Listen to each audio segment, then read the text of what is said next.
I read the text 3 times. Not because I didn't understand it, but because I couldn't believe my own brother sent it. Hey, so we're keeping the party small. Like, immediate family only. You know how mom gets when there's too many people. We figured it'd just be easier if you watched the live stream. We'll send you the link. It'll be fun. Ugga, a live stream. My brother sent me a smiley face emoji after telling me not to come to our mother's 70th birthday party. The party I had been planning for 8 months. The party I had already spent $32,000 on. I set my phone face down on the kitchen counter. I poured myself a glass of water. I stood there and drank it slowly, looking out the window at the neighbor's oak tree. The leaves were just starting to turn. It was a Tuesday. I had gotten up at 5:30 that morning to call the florist about the centerpiece arrangements before my shift started at 7. I worked in pediatric nursing. Long hours. Inconsistent sleep. Every extra dollar I saved went into that party fund for over 2 years, because my mother, I've always, since we were small, that she wanted something special when she turned 70. A real celebration. She'd never had one. Her 50th came right after my father left. Her 60th was during the pandemic. She cried when I told her I was planning something big this time. She actually cried, and now my brother was sending me smiley faces about a live stream. I picked my phone back up. I read the text again. The smiley face was still there. I put the phone in my pocket and went to work. I want to back up, because this didn't happen in a vacuum. Nothing like this ever does. You don't just wake up one morning and find out you've been quietly erased from your own family's story. It builds. It accumulates. You miss it because you're too busy being the person who keeps everything together to notice that no one is keeping anything together for you. My brother is 4 years older than me. Growing up, he was the one everyone worried about. Not in a bad way. Just in the way that louder people get more attention. He was funny, impulsive, always getting into something. I was the quiet one. The responsible one. The one my mother called when the electricity bill was wrong, or when she needed someone to drive her to appointments, or when the family needed someone to just handle it. I handled it. I handled it when she got her hip replaced and needed someone at the hospital at 6 in the morning. I handled it when my brother's wife had their first baby, and my mother wanted a big holiday dinner, but couldn't manage the cooking anymore. I drove 4 hours, cooked for 2 days, drove 4 hours back. I handled it when she needed a new roof, and the insurance company gave her the runaround for 3 months. I made the calls. I kept the record. I wrote the letters. My brother sent flowers for her birthday every year. Nice ones, honestly. He'd show up to things when he could. He was present in the way that felt complete from the outside. The smile, the hug, the easy laugh that filled the room. He just wasn't present in the way that required anything from him. And that was fine. I told myself it was fine. We're different people. We show love differently. That's what I said. For years. The party was my idea. I brought it up at Christmas 2 years ago. My mother lit up, genuinely lit up, the way she used to when we were kids, and she'd get something she wasn't expecting. My brother thought it was a great idea. Absolutely, he said. Count me in. We should do something big for her. I asked him to help me look at venues in the spring. He said definitely, for sure. Just send him the details. I sent him 3 venue options in April. He said they all looked great. I asked which one he preferred. He said he trusted my judgment completely. I booked the one with the garden terrace because my mother loves being outside, and the October weather in that part of Virginia is usually still warm enough. I put down the deposit. $1,500 on a credit card. I started the guest list. I sent it to my brother and asked him to add anyone on his side he wanted included. He added 11 names. I organized the seating. I coordinated with the caterer. I hired a photographer. I arranged for a small string quartet for the cocktail hour because my mother dances in her kitchen to classical music when she thinks no one is watching, and I thought she'd love it. I also paid for all of it. Every single invoice. I want to be clear.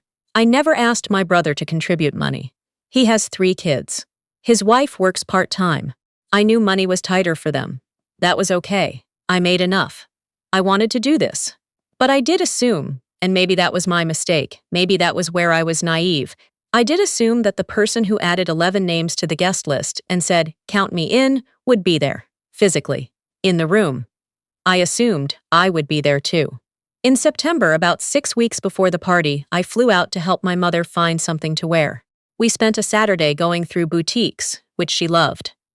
She tried on a deep blue dress with a sash that made her look 10 years younger, and she stood in front of the mirror and put her hand to her mouth. She said, "I haven't felt beautiful in a long time."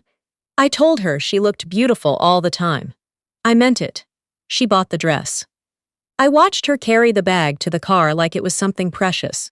On the drive back, she mentioned that my brother's wife had asked her about the seating. I thought that was odd. My brother's wife asking my mother directly instead of asking me. But I didn't say anything. I made a mental note to follow up with my brother.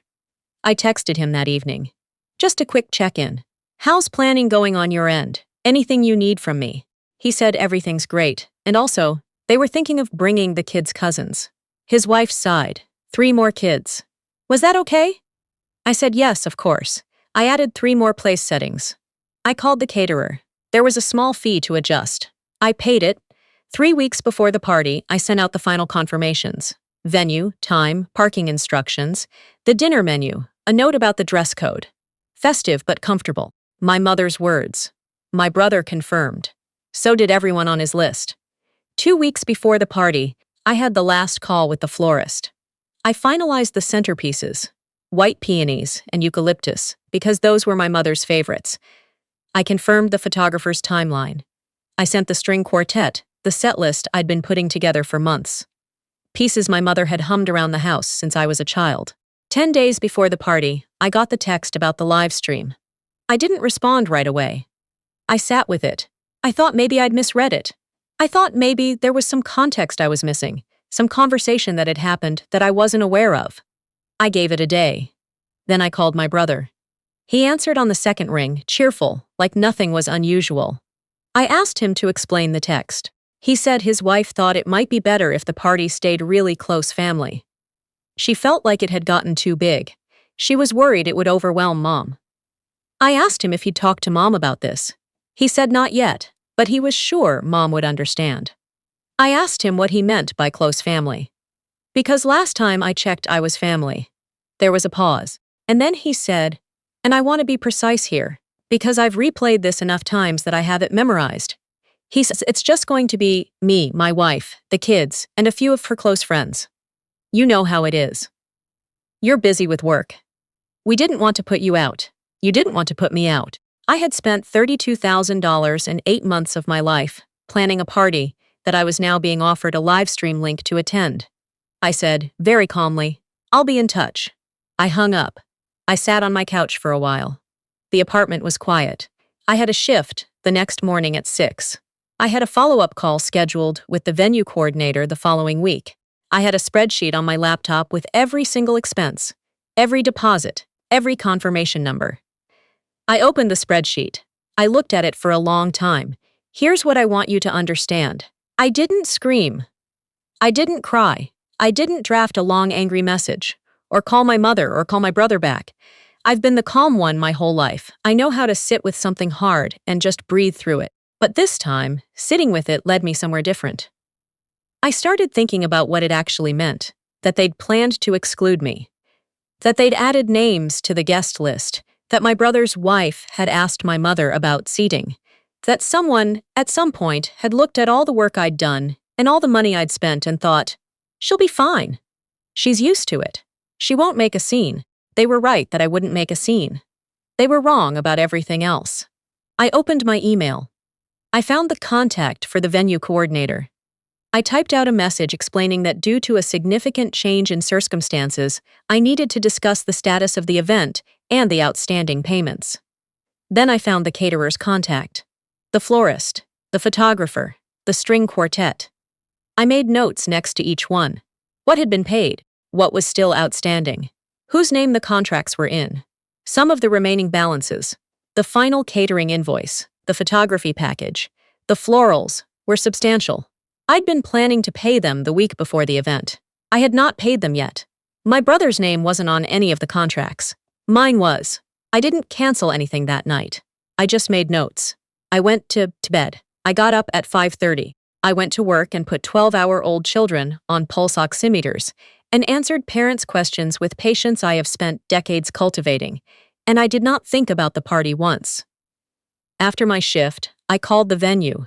I explained that I would not be attending the event and that I wanted to understand my options. We talked for 40 minutes. Some deposits were non-refundable. Others had flexibility. The venue coordinator was kind and professional and asked no questions I didn't want to answer. I sent a short email to the caterer. Similar conversation. Then I called the photographer. Then the florist. The string quartet was the last call I made. They were the most accommodating, which I appreciated. By the end of the week, I had a clear picture of what I was releasing and what I was absorbing. Some of the money was gone regardless. That was the cost of decisions made in good faith. But the remaining outstanding invoices, the ones my brother and his wife were expecting me to quietly pay because they'd assumed I always would, those were no longer my responsibility. I sent my brother a text. Short. Calm. I've withdrawn from the event planning. The outstanding vendor balances are unresolved. You'll want to reach out to them directly. I hope Mom has a wonderful birthday. I put my phone on the charger. I made dinner. I ate it slowly and watched something on TV that I can't even remember now. He called at 9:47 that night. I watched his name on the screen. I let it ring. He called again at 9:51. Then his wife called from her number. Then my mother called. I texted my mother, "I love you. I'll call you tomorrow. Tonight is not a good time." And then I put the phone in my bedroom and went back to the couch and finished my show. He called again the next morning. And the morning after that, his wife sent a long message that I read once and didn't respond. She used the word selfish 4 times. She said I was ruining everything. She said I knew what I was doing. She was right about that last part. My mother and I talked on the 4th day. It was a hard conversation. She was upset, not at me, I think, but at the whole situation, at the version of events my brother had presented to her before I got to speak. I let her talk. I listened to all of it. And then, gently, I told her my version.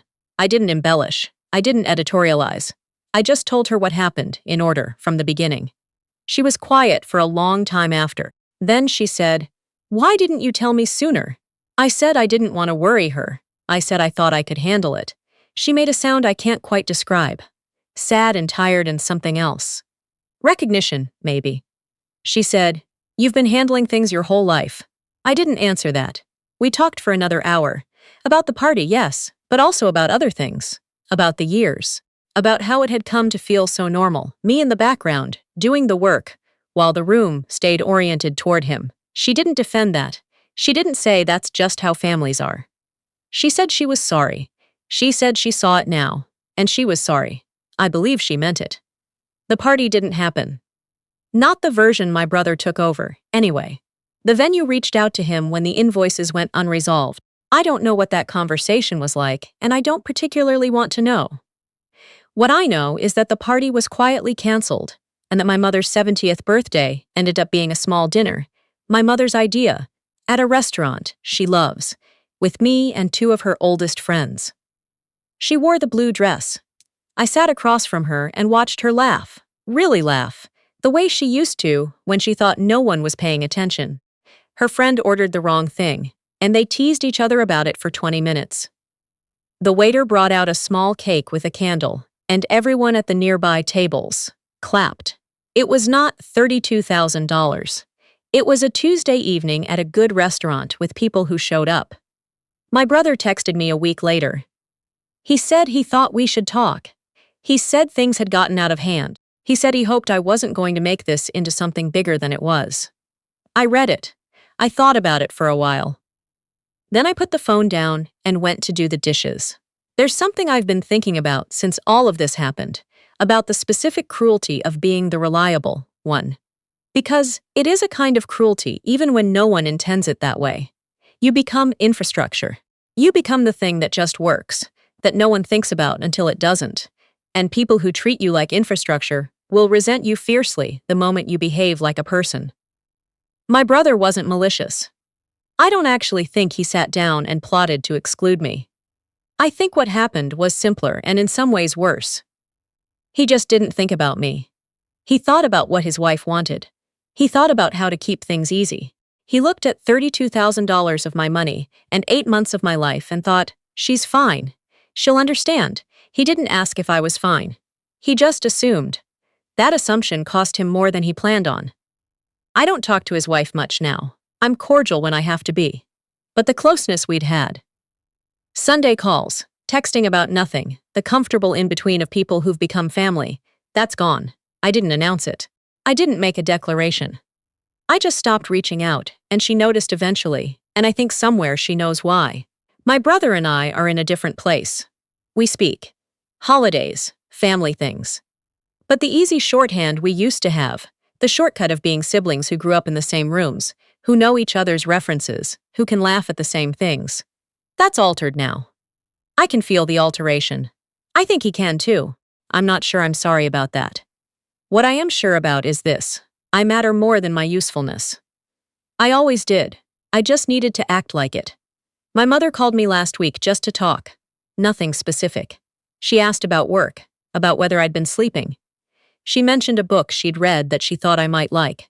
Before we hung up, she said, quiet and out of nowhere, I'm glad you didn't watch it on a screen. I knew what she meant. So did she. I made sure of that.